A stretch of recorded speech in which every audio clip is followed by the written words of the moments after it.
आज बायोलॉजी में हम 12th क्लास में सेट 348 जियो को हल करेंगे, जिसमें सबसे पहला क्वेश्चन है निम्नलिखित में से कौन सा एक आभासी फल नहीं है। यानी यहाँ पर ये जो क्वेश्चन पूछा है वो पूछा है सत्य फल कौन सा है। तो सत्य फल वे होते हैं जैसे गायनोसियम है, तो गायनोसियम के जो केवल अंडाशय से बनते हैं, ओवेरी से बनते हैं, उनको हम सत्य फल कहते हैं। ठीक है, तो यहाँ पर केवल इस ओवेरी से बनने वाला जो फल है वो कौन है, यहाँ पर आम है। तो आम यहाँ पर एक सत्य फल है। बाकी सेब, पुष्पासन, ये स्ट्रॉबेरी, अखरोट, ये जो है फॉल्स फ्रूट कहलाते हैं यहाँ पर। ये दूसरा है प्रोटीन सिंथेसिस में प्रारंभन हेतु प्रकूट कौन सा है। तो जब प्रोटीन संश्लेषण होता है तो एमआरएनए पर एक कोडॉन पाया जाता है 3 नाइट्रोजनी क्षारकों का। जो सबसे पहला कोडॉन होता है AUG, यहीं से प्रोटीन संश्लेषण जो है शुरू होता है। तो यहाँ पर ये जो AUG है ये प्रोटीन सिंथेसिस के लिए जो है प्रारंभन कोडॉन है। बाकी AUAG, UGA, UAA ये स्टॉप कोडॉन है। तो ये भी स्टॉप कोडॉन है, ये भी स्टॉप कोडॉन है, ये भी स्टॉप कोडॉन है। तो यहाँ पर 64 कोडॉन होते हैं, उनमें 3 स्टॉप कोडॉन होते हैं और एक जो कोडॉन होता है वो प्रोटीन सिंथेसिस के लिए भी होता है, मेथियोनिन के लिए भी कोडित करता है। अब यहाँ अगला क्वेश्चन पूछा गया है निम्नलिखित में से कौन एक जैव निम्नकरणीय प्रदूषक है। यहाँ पर पूछा गया है बायोडिग्रेडेबल पूछा गया, यानी कि कौन सा जो है अपघटित हो जाता है, यानी कि डीकम्पोज हो जाता है।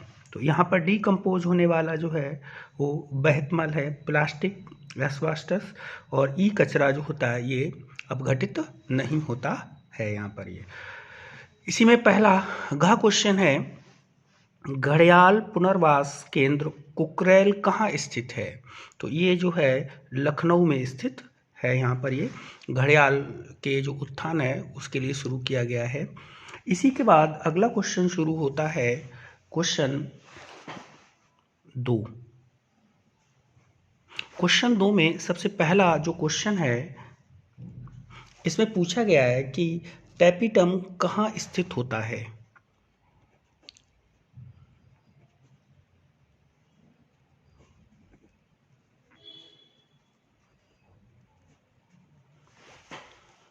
और ये पूछा गया है कि इसका क्या कार्य है।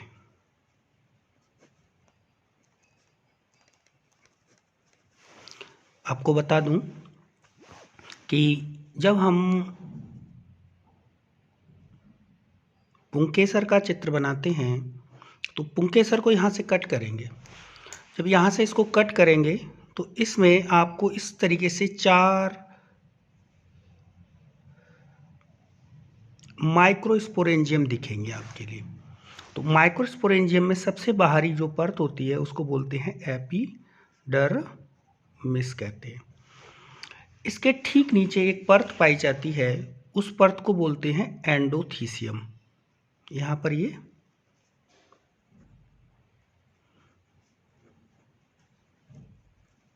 एंडोथीसियम होती है। इसके ठीक नीचे 2 या 5 लेयर पाई जाती हैं जो कि मिडिल लेयर कहलाती हैं यहाँ पर ये इस तरीके से।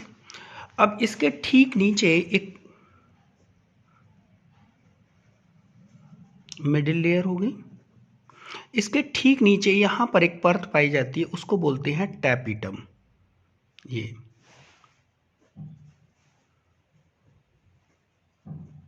इसको टैपिटम कहते हैं। अब इसके अंदर छोटी छोटी कोशिकाएं होती हैं जिनको बोलते हैं माइक्रोस्पोर मदर सेल। तो ये टैपिटम हो गई, इसके बीच में यहाँ पर हो गई माइक्रोस्पोर मदर सेल हो गई यहाँ पर। अब ये माइक्रोस्पोर मदर सेल ये बदलती हैं परागकण में मियोसिस के पश्चात। तो इनको सबसे पहली बात यह है कि टैपिटम कहाँ पाई जाती है। तो टैपिटम जो पुंकेसर होता है, पुंकेसर के लघु बीजाणु धानी में पाई जाती है, जिसको हम बोलते हैं माइक्रोस्पोरेंजियम कहते हैं। तो 4 माइक्रोस्पोरेंजियम हो गए, 1 2 3 और 1 4 हो गए। यहाँ पर जो टैपिटम का काम होता है, जो परागकण बनते हैं, तो टैपिटम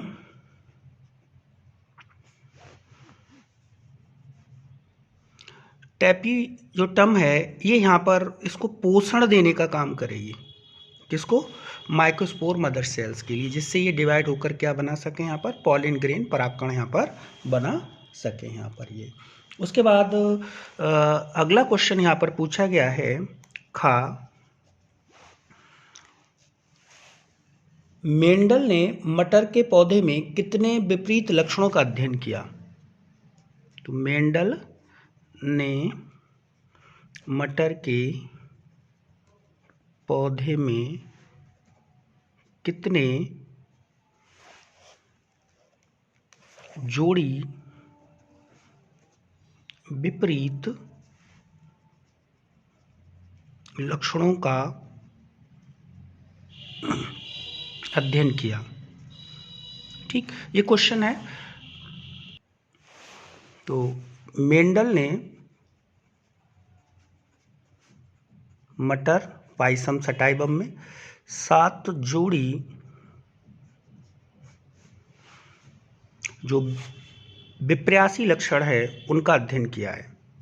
अब ये 7 लक्षण यहाँ पर कौन कौन से हैं।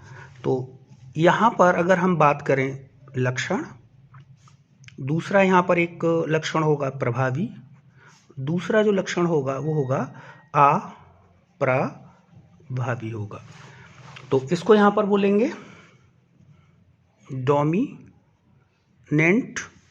और इसको यहाँ पर बोलेंगे रेसिसिव कहेंगे, करैक्टर कहेंगे। तो यहाँ 7 लक्षण हैं, जिसमें सबसे पहला जो लक्षण है उसको हम पढ़ेंगे फ्लावर कलर। तो फ्लावर कलर में अगर हम देखें तो यहाँ 2 कलर हैं, पर्पल और दूसरा कलर हो गया वाइट। तो पर्पल कलर जो है वो यहाँ पर हो गया डोमिनेंट और वाइट कलर हो गया यहाँ पर रेसेसिव। इसके बाद आता है सीड कलर। अगर सीड कलर की बात करें तो सीड कलर येलो, दूसरा जो कलर हो गया यहाँ पर हो गया ग्रीन। तो येलो हो गया डोमिनेंट और ग्रीन हो गया यहाँ पर रेसेसिव। तीसरा हो गया यहाँ पर पॉड, यानी कि जो फली है, फली का शेफ कैसा है, किस तरीके से दिखती है। तो एक होती है फूली हुई जिसको हम बोलते हैं फुल, दूसरी होती है पिचकी हुई, बीच बीच में पिचकी हुई, दाने पर केवल उभरी हुई होगी, बाकी जगह पिचकी हुई होगी, तो इसको बोलते हैं कंस्ट्रिक्ट।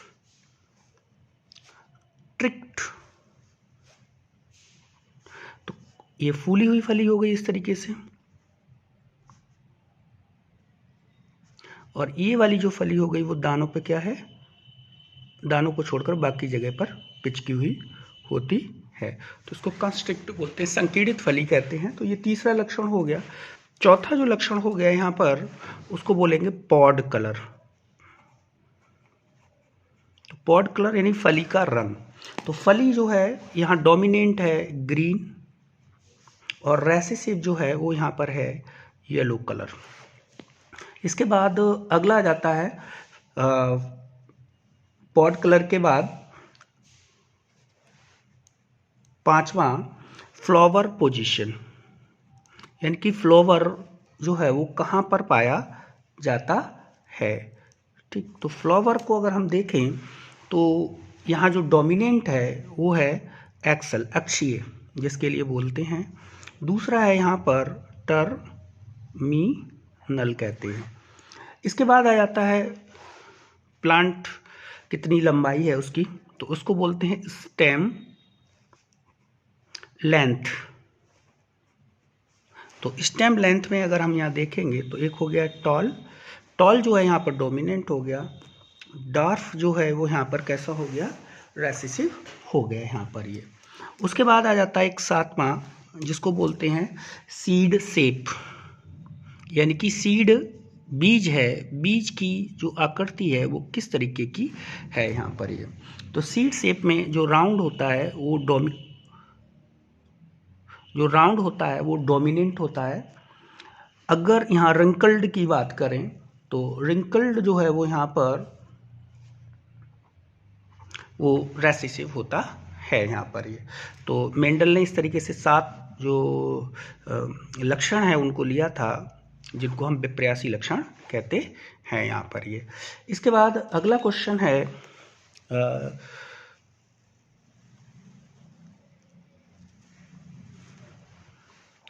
है दो खा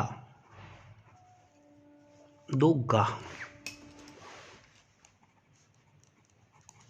यहाँ पर ये पूछ रहे हैं कि हाथी पांव रोग किस पैथोजन के कारण होता है। तो हाथी पांव रोग किस पैथोजन के कारण होता है। यहीं पर एक क्वेश्चन और पूछा है कि यह किस संघ का जंतु है, यानी किस फाइलम का यहाँ पर जंतु है।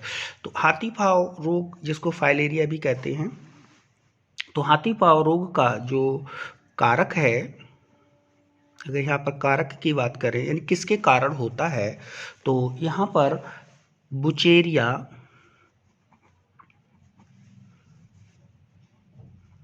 ब्रंकोफटाई, इसी के साथ एक और जाति भी पाई जाती है जिसको बोलते हैं बुचेरिया मैलाई भी कहते हैं। तो बुचेरिया ब्रोंकोफटाई के कारण या बुचेरिया मैलाई के कारण होता है, जिसमें पाँव जो है, पाँव की जो लिम्फ वेसल्स होती हैं उसमें ये पाया जाता है, जिसके कारण धीरे धीरे सूजन आनी शुरू हो जाती है, जिसमें पैर जो है काफ़ी सूज जाते हैं इसमें। अब ये किस फाइलम का है, तो फाइलम यहाँ पर निमेटोडा है, निमेटोडा, जिसमें एस्केरिस आता है उसमें ये भी आता है यहाँ पर ये। क्वेश्चन है 2 का गा। यहाँ क्वेश्चन में पूछा गया है आरडीएनए में आर क्या है। तो क्वेश्चन हो गया ये, आंसर में अगर हम यहाँ पर देखें तो इसका मतलब हो गया रिकॉम्बिनेंट डीएनए। रिकॉम्बिनेंट डीएनए के लिए पुनर्योगज डीएनए भी कहते हैं, पुनर्योगज डीएनए भी कहते हैं। अब इस आर का क्या मतलब है, आर का मतलब है जैसे डीएनए है ये, इस डीएनए में यहाँ पर होंगे एटी जी और सी होंगे, ऐसे करके लगे हुए होंगे यहाँ पर ये। अगर इस डीएनए में या तो न्यूक्लियोटाइड बदल जाए, जैसे यहाँ जी है यहाँ पर सी हो जाए, जैसे यहाँ पर मान लीजिए होना चाहिए जी और सी और यहाँ पर हो जाए ए और टी, तो ये क्या कहलाएगा, रिकॉम्बिनेंट डीएनए कहलाएगा। इसके अलावा हम क्या देखते हैं, जैसे प्लाज्मिड होता है, तो प्लाज्मिड में हम क्या करते हैं, एक एलियन डीएनए को जोड़ देते हैं। जैसे ये प्लाज्मिड है, बैक्टीरिया में पाया जाता है। अब इसमें हमने क्या किया, एक फॉरेन डीएनए लाकर जोड़ दिया, एक बाहरी डीएनए यहाँ पर लाकर जोड़ दिया। अब ये डीएनए क्या हो गया, यहाँ ये बाहरी डीएनए, ये बैक्टीरिया का प्लाज्मिड है, तो ये हो गया यहाँ पर प्लाज्मिड, ये हो गया यहाँ पर फॉरेन डीएनए हो गया। अब इसके लिए यहाँ पर क्या बोलेंगे, रिकॉम्बिनेंट डीएनए यहाँ पर कहेंगे यहाँ पर। तो रिकॉम्बिनेंट का मतलब होता है कि डीएनए में किसी भी तरीके का कोई परिवर्तन कर दें तो उसी को हम रिकॉम्बिनेंट, यानी कि कुछ हिस्सा जोड़ दें न्यूक्लियोटाइडों का या हटा दें या फिर किसी न्यूक्लियोटाइड में परिवर्तन कर दें, तो वो रिकॉम्बिनेंट डीएनए यहाँ पर कहलाता है। क्वेश्चन है 2 का डा। तो क्वेश्चन 2 का डा में पूछा है यहाँ पर कि निकेत को परिभाषित कीजिए, को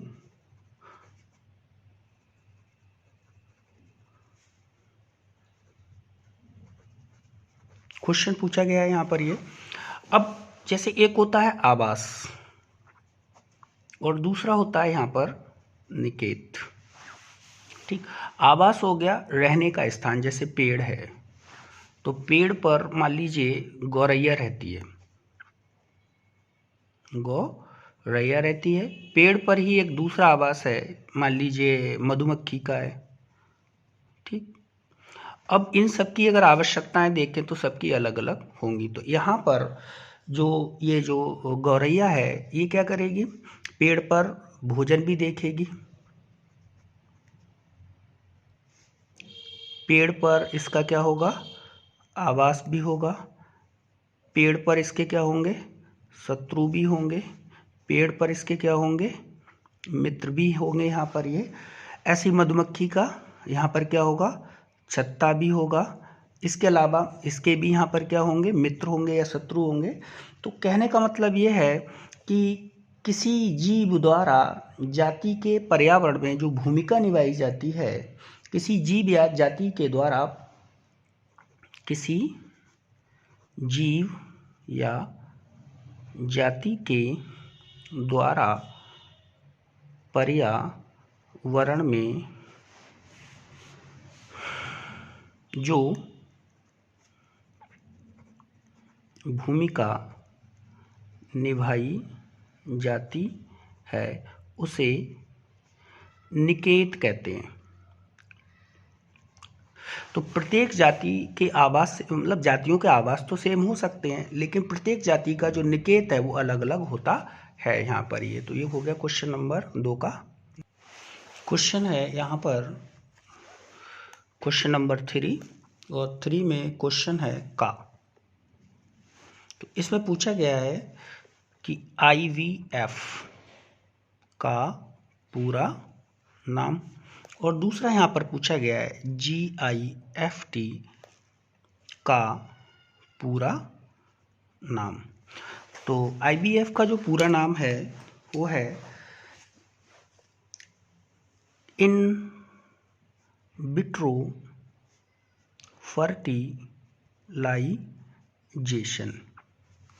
यानी बाहर जो है हम स्पर्म का टेस्ट ट्यूब में और ओवा का फर्टिलाइजेशन करा दें तो इसी को हम बोलते हैं इन विट्रो फर्टिलाइजेशन, जैसे टेस्ट ट्यूब में यूज किया जाता है। दूसरा है यहाँ पर GIFT, तो इसके लिए बोलते हैं गैमीट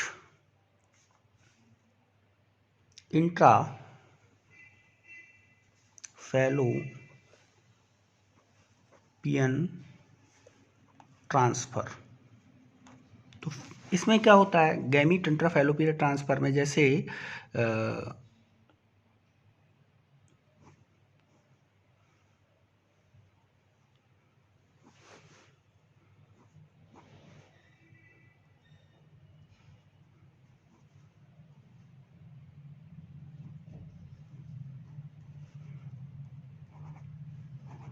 ये ओवेरी हो गई। तो यहाँ पर क्या करते हैं, ओवा को बाहर से, ये जो फैलोपियन ट्यूब है इसका जो एम्पुला है, ठीक, इस एम्पुला में ओवा भी डाला जाएगा, बाहर से ले जाकर, यहाँ से ले जाकर सीधा क्या पहुँचा दिया जाएगा, ओवम।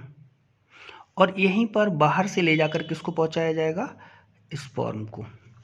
दोनों को कहाँ डाल दिया गया, जाके फैलोपियन ट्यूब की एम्पुला में यहाँ पर डाल दिया जाता है यहाँ पर ये। तो इसी को यहाँ पर कहा जाता है गैमीट। अब यहाँ पर ओवम क्या है, गैमीट है, स्पर्म क्या है, गैमीट है। तो गैमीट को कहाँ पर ट्रांसफर कर दिया, इंट्रा फैलोपियन ट्यूब में, यानी फैलोपियन ट्यूब में, फैलोपियन ट्यूब के किस भाग में डाल दिया, एम्पुला में यहाँ पर पहुँचा देते हैं यहाँ पर ये। तो ये हो गया क्वेश्चन नंबर 3 का हो गया। क्वेश्चन है 3 का खा। तो 3 के खा में यहाँ पर पूछा गया असंग जनन पर टिप्पणी लिखिए। असंग जनन पर टिप्पणी लिखिए, क्वेश्चन है ये। 3 खा है। तो असंग जनन के लिए अंग्रेजी में एपोमिक्सिस भी कहते हैं। सामान्यतः होता क्या है, फर्टिलाइजेशन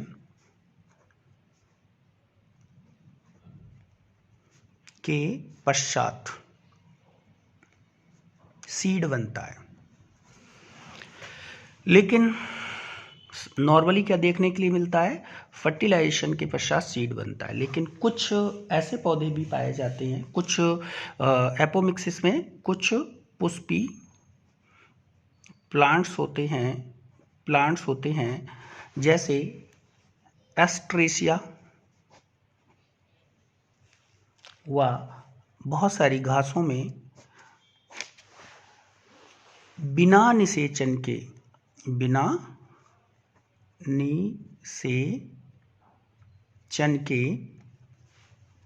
यानी फर्टिलाइजेशन नहीं होगा, बिना फर्टिलाइजेशन के सीड बन जाता है, यानी कि बीज बन जाता है। इस प्रक्रिया के लिए यहाँ पर इसको एपोमिक्सिस कहते हैं। यहाँ पर ये वैसे एपोमिक्सिस जो वर्ड है वो विंकलर ने 1908 में दिया था। क्वेश्चन है 3 का गा। तो यहाँ पर इन्होंने पूछा एक बहुत सिंपल क्वेश्चन है और कई बार आया है बोर्ड में, टर्नर एवं क्लाइनफेल्टर सिंड्रोम में कितने गुणसूत्र, क्रोमोसोम पूछे हैं, गुणसूत्र होते हैं। यहाँ पर ये क्वेश्चन है ये। तो एक हो गया यहाँ पर टर्नर सिंड्रोम हो गया, और दूसरा हो गया यहाँ पर, इसको बोलते हैं क्लाइनफेल्टर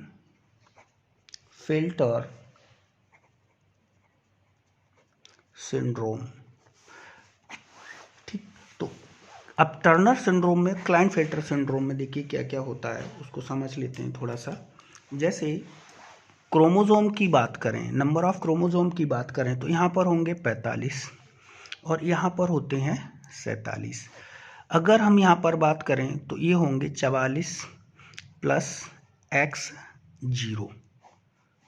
ठीक, एक x गुणसूत्र यहाँ पर क्या हो जाएगा, अब्सेंट हो जाएगा। यहाँ पर अगर हम देखें तो यहाँ होंगे 44 प्लस XY, एक X क्रोमोसोम जो है वो यहाँ पर एक्स्ट्रा होता है।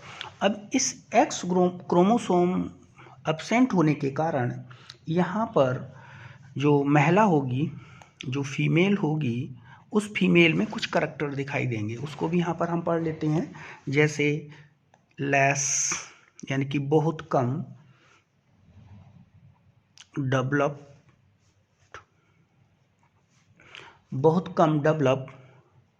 ब्रेस्ट होंगे। इसके अलावा लेस डेवलप ओवेरीज होंगी, यानी कि जो अंडाशय होंगे वो यहाँ पर बहुत कम विकसित होंगे। इसके अलावा अगर हम यहाँ पर देखें तो वो गर्दन छोटी होगी। ऐसी जो फीमेल होती हैं वो यहाँ पर बांझ भी होती हैं। यहाँ पर ये अगर हम यहाँ पर दूसरी तरफ देखें तो क्लाइनफेल्टर सिंड्रोम आ जाता है। क्लाइनफेल्टर सिंड्रोम में ऑटोसोम तो 44 हैं, लेकिन एक्स क्रोमोसोम्स एक यहाँ पर क्या है, एक्स्ट्रा है। तो यहाँ कुल क्रोमोसोम कितने हो गए, 47 हो गए यहाँ पर ये। तो यहाँ पर देखेंगे जैसे चेहरे पर बाल नहीं होंगे तो नो फेशियल हेयर, चेहरे पर बाल नहीं होंगे। दूसरा है यहाँ पर ब्रेस्ट क्या हो जाएगा, डेवलप हो जाएगा।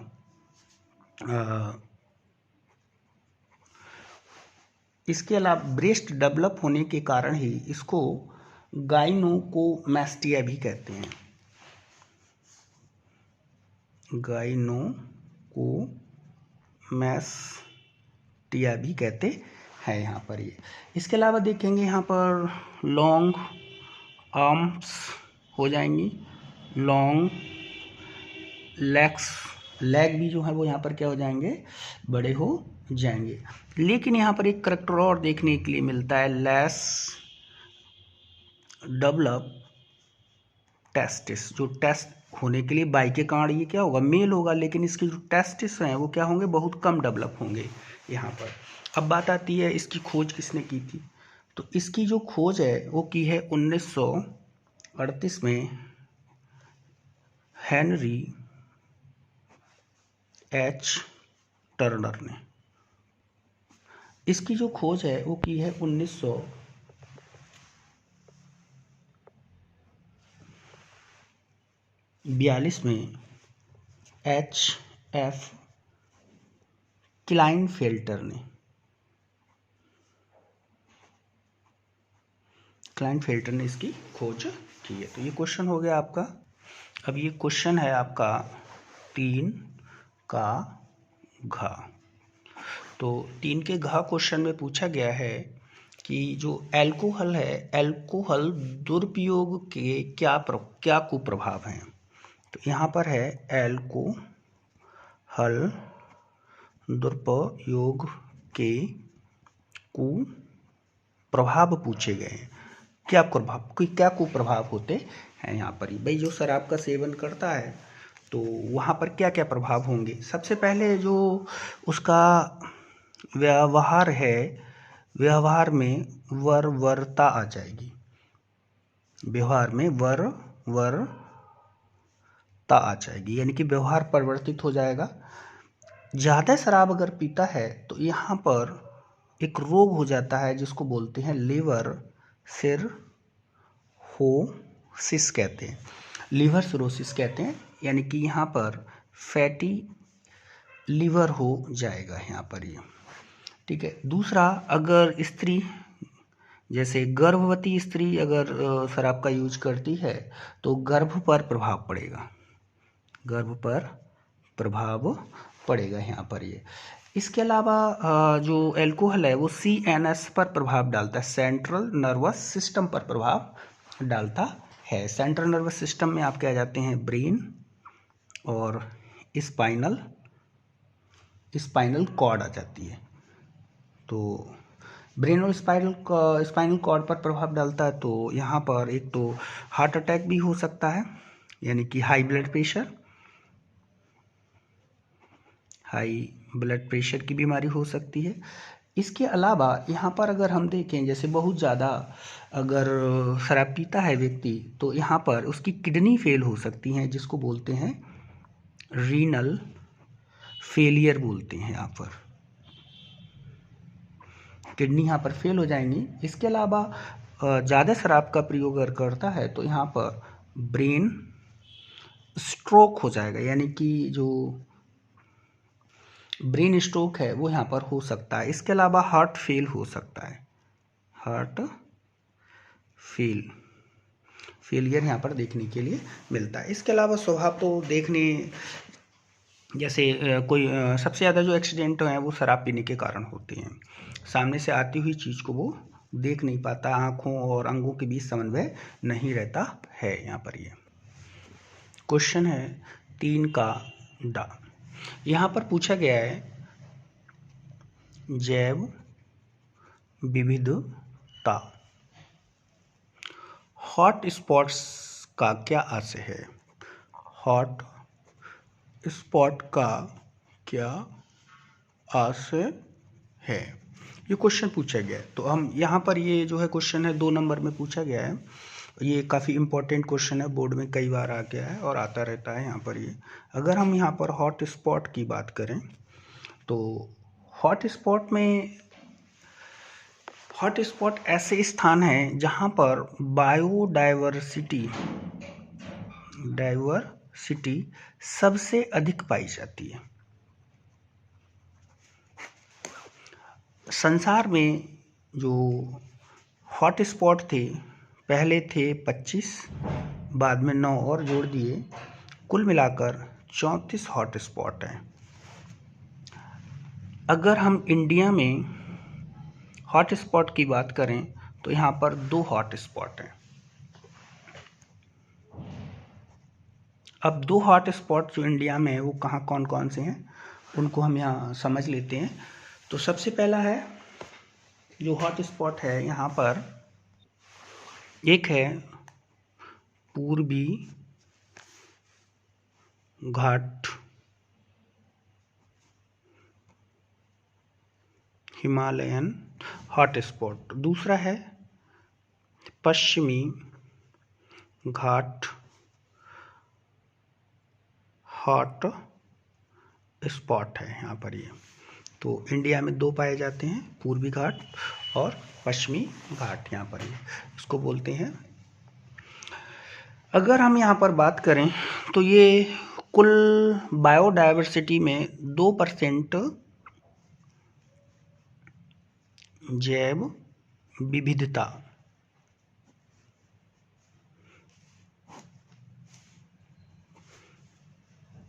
34 हॉटस्पॉट में कुल जैव विविधता का 2% जैव विविधता पाई जाती है।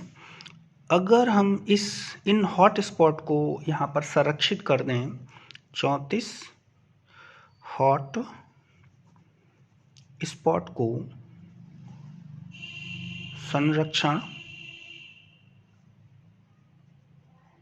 संरक्षण करें तो जो वन्य जातियाँ विलुप्त हो रही हैं वो 30% तक कम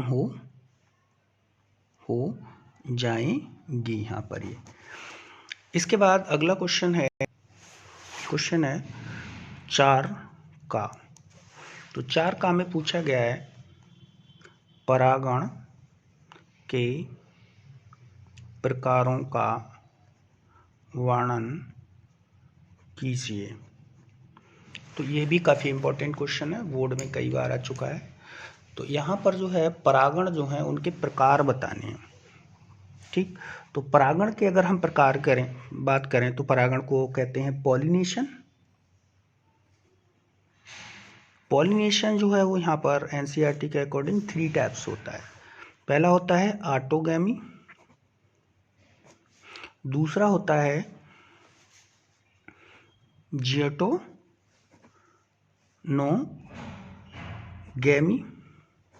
और उसके बाद तीसरा होता है जीनोगैमी। ऑटोगैमी इसको यहाँ पर बोलते हैं स्वपरागण। बाकी ये जो 2 हैं ये कहलाते हैं परपरागण कहलाते हैं। अब इसमें क्या होता है, जैसे कोई फ्लावर है, ये मान लीजिए फ्लावर है यहाँ पर ये, अब ये इसका जो है वो स्टिग्मा है, ये इसका जो है आपका स्टेमेन है। तो स्टेमेन से परागकण निकला, ये पॉलिन ग्रेन निकला और उसी की किस पर चला गया, स्टिग्मा पर चला गया पॉलिन ग्रेन निकलकर। तो इसको क्या बोलेंगे, ऑटोगैमी। जैसे आपका मटर में देखने के लिए मिलेगा ऑटोगैमी, जैसे मूंगफली में देखने के लिए मिलेगा, वो क्या है, ऑटोगैमी है। दूसरा आता है ज़ेंटोगैमी। जैसे यहाँ पर एक प्लांट है, अब एक प्लांट में एक फ्लावर यहाँ लगा हुआ है और एक फ्लावर यहाँ लगा हुआ है, तो यहाँ पर भी गायनोसियम है और यहाँ पर भी ये गायनोसियम है। यहाँ पर ये जो है आपका स्टेमेन यानी कि पुंकेसर है और यहाँ ये हो गया यहाँ पर स्टिग्मा। अब प्लांट एक ही है, अब यहाँ से पॉलिन ग्रेन निकला, ये अब कहाँ चला गया, उसी पौधे के दूसरे जो फ्लावर है उस फ्लावर की किस पर चला गया, स्टिग्मा पर चला गया। तो इसको यहाँ पर बोलते हैं सजात पुष्पी परागण कहते हैं हिंदी में। अब दूसरा आता है ज़ेनोगैमी आता है यहाँ पर ये। तो यहाँ पर क्या होता है, 2 अलग अलग एक ही जाति के 2 पौधे होते हैं। तो एक पौधे से जो पुंकेसर होता है उससे परागकण निकलते हैं और दूसरे पौधे उसी जाति के दूसरे पौधे के पुष्प की वर्तिकाग्र पर पहुंच जाते हैं, तब उसको हम यहाँ पर जीनोगैमी कहते हैं। यहाँ पर क्वेश्चन है 4 और इसका खा है। इसमें पूछा है अपरा, अंग्रेजी में से बोलते हैं प्लेसेंटा, पर एक संक्षिप्त टिप्पणी लिखिए। तो यहाँ टिप्पणी लिखनी है प्लेसेंटा पर। तो सबसे पहली बात है ये प्लेसेंटा का पाया कहाँ जाता है। तो आपको बता दें, जैसे हम फीमेल रिप्रोडक्टिव सिस्टम बनाते हैं इस तरीके से। तो फीमेल रिप्रोडक्टिव सिस्टम में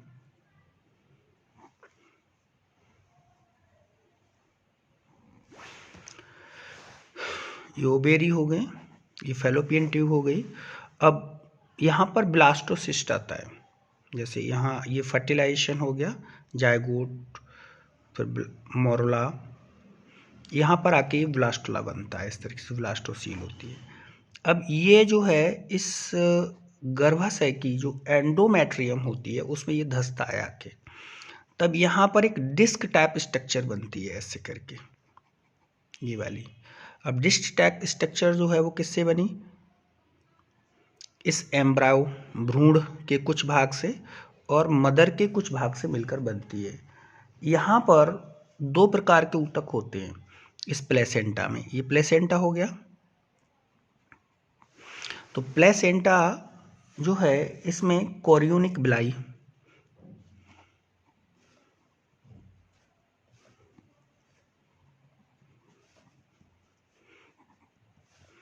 प्लस यूट्रस टिश्यू, जिसको बोलेंगे गर्भाशयी ऊतक, ये दोनों मिलकर प्लेसेंटा बनाते हैं यहाँ पर ये। तो प्लेसेंटा क्या है, एक संरचनात्मक और क्रियात्मक इकाई है जो कि अम्बिकल कॉर्ड द्वारा जो गर्भ होता है उसको जोड़ने का काम करती है। जो फीटस होता है उसको यहाँ पर ये जोड़ने का काम करती है। अब इस प्लेसेंटा का फंक्शन क्या है, यानी कि प्लेसेंटा क्या काम करता है, तो फंक्शंस ऑफ प्लेसेंटा। तो थोड़ा बड़ा करके क्वेश्चन को समझ लेते हैं, काफ़ी इंपॉर्टेंट क्वेश्चन है ये भी।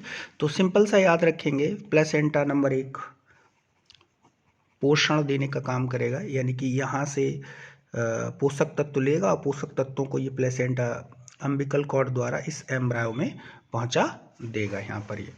दूसरा ये जो काम करता है श्वसन, यानी कि O2 को पहुँचाएगा, CO2 को वापस मदर के ब्लड में, मदर के ब्लड से O2 को कहाँ पहुँचा देगा, एम्ब्रायो में, और एम्ब्रायो से CO2 को कहाँ ले आएगा, मदर के ब्लड में ले आएगा। इसके अलावा ये यहाँ पर काम करता है उत्सर्जन का। इसके अलावा ये जो है प्रतिरक्षा का काम भी करता है। यहाँ पर ये जो है कुछ हार्मोन का भी स्राव करता है, हार्मोन्स का स्राव करता है। इस हार्मोन्स में जैसे हम बात करें, जैसे जब वुमेन प्रेग्नेंट हो जाती है तब यहाँ 3 हार्मोन निकलते हैं, HCG। दूसरा जो हार्मोन निकलता है वो होता है HPL। तीसरा जो हार्मोन निकलता है इसको बोलते हैं रिलैक्सिन, रिलैक्सिन कहते हैं यहाँ पर ये। तो ये प्रेगनेंसी हार्मोन कहलाते हैं। तो पहला हो गया यहाँ पर ह्यूमन कोरियोनिक गोनेडोट्रोफिक हार्मोन, दूसरा हो गया यहाँ पर ह्यूमन प्लेसेंटल लैक्टोजन हार्मोन, ये रिलैक्सिन हार्मोन हो गया। इसके अलावा 2 हार्मोन और भी निकलते हैं यहाँ पर, इनको हम बोलते हैं एस्ट्रोजिन, और दूसरा जो हार्मोन निकलता है इसको हम कहते हैं प्रोजेस्टेरॉन कहते हैं यहाँ पर ये। तो ये जो है प्लेसेंटा के फंक्शन कहलाएंगे यहाँ पर ये। क्वेश्चन है 4 गा। इस क्वेश्चन में पूछा गया है अपूर्ण प्रभाविता तथा सह प्रभाविता में अंतर स्पष्ट कीजिए। तो यहाँ पर एक तो पूछा गया है अपूर्ण प्रभाविता और दूसरा पूछा गया है सह प्रभाविता। तो इसको बोलते हैं इनकम्प्लीट डोमिनेंस और इसको बोलते हैं कोडोमिनेंस कहते हैं। तो दोनों में अंतर पूछा गया है। यहाँ पर हम याद रखेंगे जैसे F1 पीढ़ी है, ठीक। तो F1 पीढ़ी में यदि हेटेरोजाइगस जीन है तो दोनों जो जनक होंगे, पेरेंट्स होंगे, के मध्य का लक्षण प्रदर्शित होता है यहाँ पर ये। जैसे इसकी जो एग्जाम्पल यहाँ दिया जाता है, जैसे कॉल कॉरेंस ने इसकी खोज की थी गुलाबास मेरेविस जलापा में, लेकिन इसका उदाहरण दिया जाता है एंटीराइनम स्नैपड्रैगन दिया जाता है इसका जो एग्जाम्पल है यहाँ पर। तो इसका एग्जाम्पल हो गया एंटीराइनम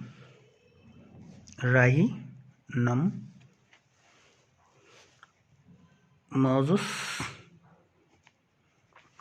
ठीक, तो यहाँ पर क्या है, एक रेड फ्लावर होगा, एक वाइट फ्लावर होगा, जैसे रेड हो गया, एक वाइट हो गया। अब F1 ये पेरेंट हो गया, तो F1 में यहाँ पर दोनों जो है यहाँ पर मिलकर दोनों के बीच का वो पिंक कलर यहाँ पर जो है वो दिखेगा, तो फिनोटाइप यहाँ पर क्या होगा, पिंक होगा। अब यहाँ कोडोमिनेंस में क्या होता है, कोडोमिनेंस में जैसे F1 पीढ़ी है, ठीक, तो F1 पीढ़ी में हेटेरोजाइगस हैं, हेटेरोजाइगस है, मान लीजिए एलील्स हैं यहाँ पर। ये हेटेरोजाइगल एलील्स होने पर दोनों जो पेरेंट्स होते हैं, दोनों जनक होंगे कि लक्षण प्रदर्शित होंगे यहाँ पर। ये अब जैसे हम लोग ब्लड ग्रुप पढ़ते हैं, तो ब्लड ग्रुप में जैसे हम जीन ए और बी पढ़ते हैं, यानी कि आई ए जीन आई बी जीन पढ़ते हैं, तो हम क्या कहते हैं, ब्लड ग्रुप ए बी हो गया। तो यहाँ पर ये भी अपना प्रोटीन बना रहा है और ये भी अपना प्रोटीन बना रहा है, इसलिए ब्लड ग्रुप क्या होगा, ए बी। तो ये जो एग्जाम्पल है वो किसका है, कोडोमिनेंस का है। वैसे इसका जो उदाहरण है वो पालतू पशुओं में भी दिया जाता है। इसके अलावा यहाँ जो एग्जाम्पल हम दे सकते हैं वो MN ब्लड ग्रुप का भी दे सकते हैं। तो MN में M एक जीन है, दूसरा N जीन है, तो यहाँ पर जो ब्लड ग्रुप होगा वो कौन सा होगा, MN ब्लड ग्रुप यहाँ पर होगा। तो ये जो है कोडोमिनेंस जीन कहलाएंगे, ये और ये दोनों जीन जो हैं वो कोडोमिनेंस जीन कहलाएंगे। यहाँ पर क्वेश्चन है 4 गा, यहाँ पूछा गया है जैव विविधता का महत्व समझाइए। जैव विविधता का महत्व समझाएं।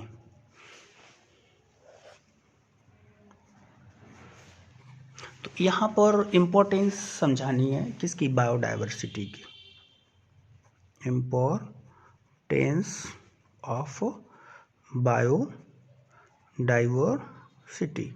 तो बहुत सिंपल है यहाँ पर इसका आंसर लिखना।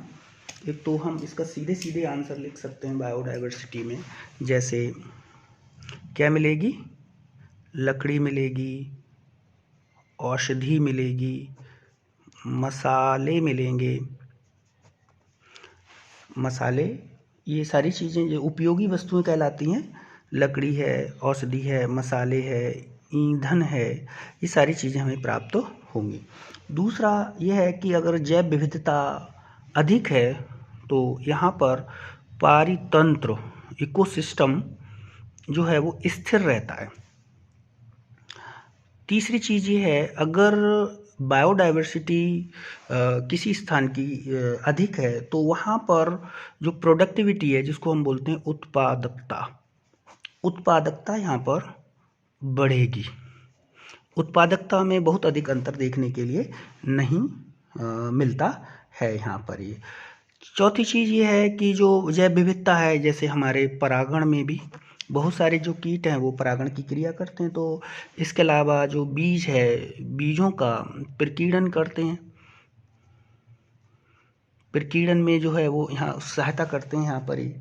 इसके अलावा अगर बायोडाइवर्सिटी अगर कम हो जाए, जैव विविधता अगर कम हो जाए, तो सबसे पहली बात यह है कि यहाँ पर पर्यावरणीय समस्याएं उत्पन्न हो जाएंगी, बहुत सारी पर्यावरणीय समस्याएं उत्पन्न हो जाएंगी। अब यहीं पर एक एग्जाम्पल हम देखते हैं, जैसे अमेज़न वन है, ठीक है, बहुत बड़ा वन है अमेज़न। तो अमेज़न को जो है पृथ्वी का फेफड़ा कहा जाता है, अब इसको फेफड़ा क्यों कहा जाता है? क्योंकि ये पूरी पृथ्वी पर जो ऑक्सीजन उत्पन्न होती है उसका 20% जो ऑक्सीजन है वो यहीं से उत्पन्न होती है। अब जो नेक्स्ट क्वेश्चन है वो है क्वेश्चन नंबर 5। तो 5 में जो पहला क्वेश्चन है, अब ये 3 नंबर का क्वेश्चन है यूपी बोर्ड में, और ये भी काफ़ी इम्पोर्टेंट क्वेश्चन है, कई बार क्वेश्चन आया है, इसको अच्छे से याद भी करना है। यहाँ पूछ रहे हैं जैव विविधता संरक्षण की विधियों का वर्णन कीजिए। जैव विविधता संरक्षण विधियों का वर्णन कीजिए। तो यहाँ जैव विविधता संरक्षण की जो विधियाँ हैं वो पूछी गई हैं। कौन कौन सी विधि से हम जो है वो जैव विविधता को संरक्षित कर सकते हैं यहाँ पर ये। तो जैव विविधता संरक्षण की 2 विधियाँ हैं यहाँ पर ये, जिसमें पहली विधि है वो है ex-situ। दूसरी जो विधि है उसको हम कहेंगे इन situ कहेंगे यहाँ पर ये, ठीक। तो ex-situ का मतलब है वाह्य स्थानीय संरक्षण, और इसका मतलब है उत स्थानीय संरक्षण, उन्हीं के स्थान पर वन्य जीवों को संरक्षण दे दें, जहाँ रहते हैं जीव वहीं संरक्षण दे दें, तो इसको बोलेंगे इन सीटू कंजर्वेशन कहेंगे। और वहाँ से निकाल कर कहीं दूसरी तरफ कहीं दूर ले जाकर, कहीं सुरक्षित स्थान पर ले जाकर जीवों को रखें तो वो कहलाता है एक्स सीटू कंजर्वेशन कहलाता है, संरक्षण कहलाता है यहाँ पर ये। अब ex-situ में जो है वो कौन कौन से होते हैं, किन किन तरीकों से हम यहाँ पर इसका संरक्षण कर सकते हैं। तो सबसे पहला है जंतु उद्यान। जंतु उद्यान का मतलब जैसे शहरों में विभिन्न प्रकार के जूलॉजिकल पार्क बने हुए होते हैं, जैसे लखनऊ जू है, कानपुर जू है, जैसे जयपुर जू है, लखनऊ क्या कहते हैं नैनीताल जू है। तो इस तरीके से बहुत सारे जू हैं, वहाँ पर इनको संरक्षण दिया गया है, उनकी देख रेख मनुष्य द्वारा की जाती है। ऐसे आता है वनस्पति उद्यान। तो वनस्पति उद्यान में ऐसे ही बहुत सारे जो बॉटनिकल पार्क हैं वहाँ पर जीवों को संरक्षित पेड़ पौधों को संरक्षित किया जा सकता है। इसके अलावा तीसरा जो ex-situ में आ जाता है वो है वन्य जीव सफारी, यहाँ संरक्षण किया जा सकता है। चौथा है क्रायोप्रिजर्वेशन।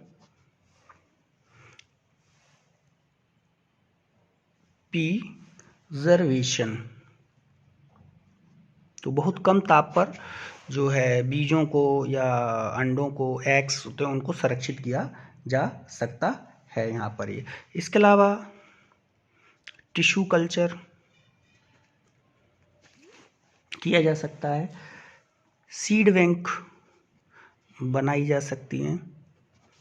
इसके अलावा यहाँ पर अगर हम और देखें तो एक एग्जाम्पल हमें देखने के लिए मिलता है पवित्र उपवन।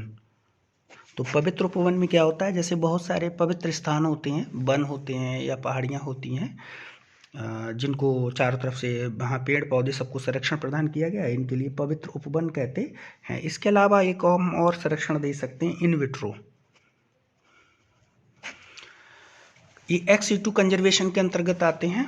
अब हम देखें इन situ में, तो इन situ में जो आ जाता है आपका हॉट स्पॉट, अभी पीछे चर्चा हुई थी, 34 हॉट स्पॉट हैं पूरे संसार में, जिसमें भारत में 2 हैं।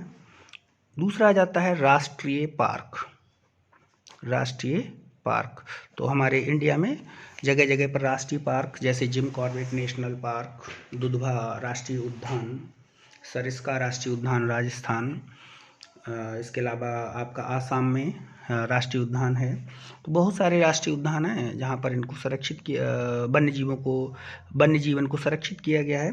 इसके अलावा अगर हम यहाँ पर देखें तो wild life sanctuaries, wild life sanctuaries वन्य जीव अभयारण्य, वन्य जीव अभयारण्य। तो यहाँ पर क्या होता है, व्यक्ति अपना खेतीबाड़ी भी कर सकता है, बाकी लकड़ियाँ, ईंधन, बाकी छोटे मोटे काम जो है वहाँ पर कर सकता है। यहाँ पर शिकार भी नहीं कर सकता है। यहाँ कोई भी क्रियाकलाप जो है मनुष्य द्वारा बिना अनुमति के नहीं हो सकता। इसके अलावा एक और आ जाता है बायोस्फीयर रिजर्व। बायोस्फीयर रिजर्व आ जाता है।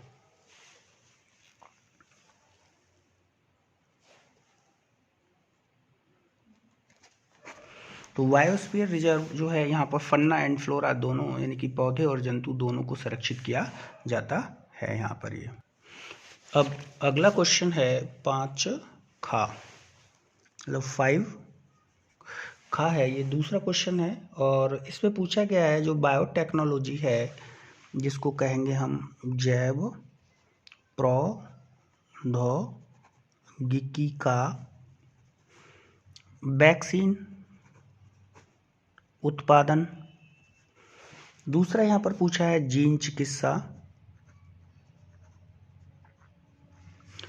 व मानव निर्मित इंसुलिन में योगदान पर चर्चा। तो यहाँ पर आपको ये क्वेश्चन थोड़ा बड़ा है, तो यहाँ पर सबसे पहले बताना है आपको वैक्सीन उत्पादन के बारे में। तो बायोटेक्नोलॉजी द्वारा विभिन्न प्रकार की जो वैक्सीन्स हैं वो बनाई जा रही हैं। जैसे हेपेटाइटिस वी वैक्सीन बनाई जा रही है, जिसको हम बोलते हैं HVV कहते हैं। ऐसी स्मॉल पॉक्स वैक्सीन बनाई जा रही है। स्मॉल पॉक्स की जो वैक्सीन है वो यहाँ पर तैयार की जा रही है। इसके अलावा जब कुत्ते काट लेते हैं जरा, तब जो है रेबीज की वैक्सीन लगती है। तो रेबीज जो है यहाँ पर वैक्सीन तैयार की जा रही है। इसके अलावा जैसे कोरोना है, तो कोरोना की वैक्सीन है वो भी बायोटेक्नोलॉजी के द्वारा तैयार की जाती है यहाँ पर। ये दूसरा, यहीं पर एक और टॉपिक दे रखा है। तो एक तो टॉपिक ये हो गया, दूसरा हो गया यहाँ पर जीन थेरेपी, जिसको बोलेंगे जीन चिकित्सा कहेंगे यहाँ पर ये। तो बायोटेक्नोलॉजी द्वारा क्या है, आने वाले समय में जीन चिकित्सा की जाएगी। तो यहाँ पर क्या है, दोषपूर्ण जीन को हटाकर सही जीन को लगाना जीनी चिकित्सा कहलाएगी। तो आने वाले समय में क्या होगा, बहुत सारे आनुवंशिक रोग हैं, तो उन आनुवंशिक रोगों का कारण कौन है, जीन है। तो उस जीन को हटा दिया जाएगा, उसकी जगह पर जो त्रुटि रहित जीन है उसको वहाँ पर लगा दिया जाएगा। तो यहीं पर अगर हम देखें जीन थेरेपी की बात करें, ठीक, तो जीन थेरेपी में एक रोग होता है जिसको बोलते हैं SCID, सेवियर कंबाइंड इम्यूनोडिफिशियेंसी रोग कहते हैं यहाँ पर ये। तो ये जो रोग है, एक एंजाइम होता है जिसको बोलते हैं ADA, एडिनोसिन डीएमिनेज एंजाइम होता है, उसकी कमी के कारण होता है ये। तो इसका जो इलाज है एक 4 वर्ष की बच्ची में किया गया है। तो वहाँ पर क्या किया गया, जो लिम्फोसाइट ADA जो जीन है, इस जीन को रेट्रोवायरस की मदद से, रेट्रोवायरस द्वारा उसी बच्चे से लिम्फोसाइट प्राप्त किया गया है। लिम्फोसाइट प्राप्त किया गया है।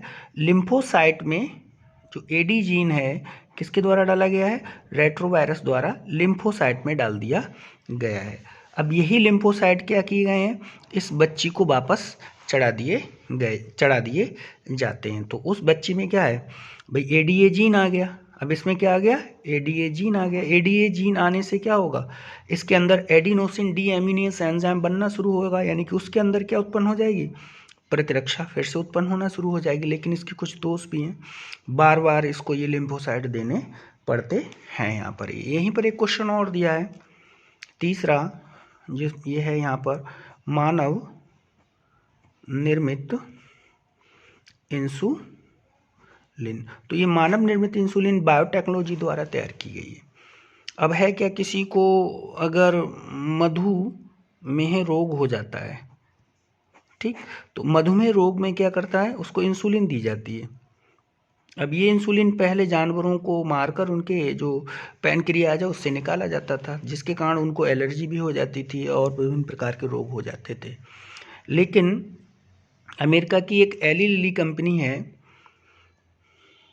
एली लिली कंपनी है, उस कंपनी ने ई कोलाई के अंदर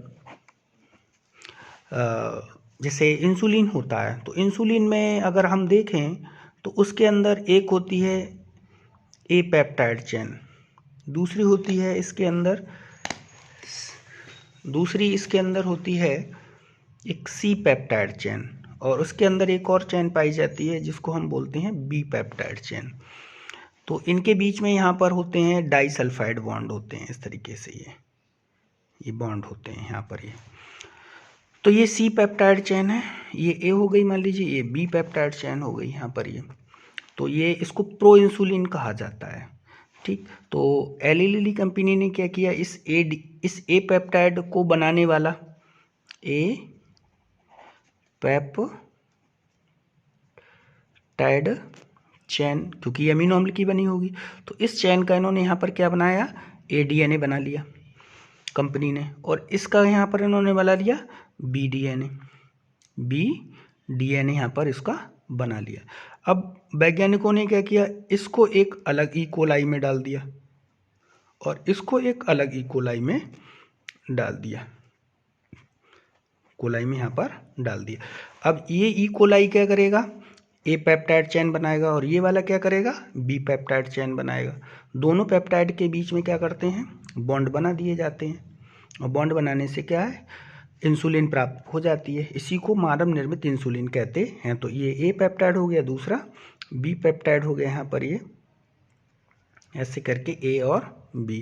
तो इसी को यहाँ पर क्या कहा जाता है, इंसुलिन कहा जाता है, जो कि इंजेक्शन के रूप में डायबिटीज़ में दी जाती है यहाँ पर ये।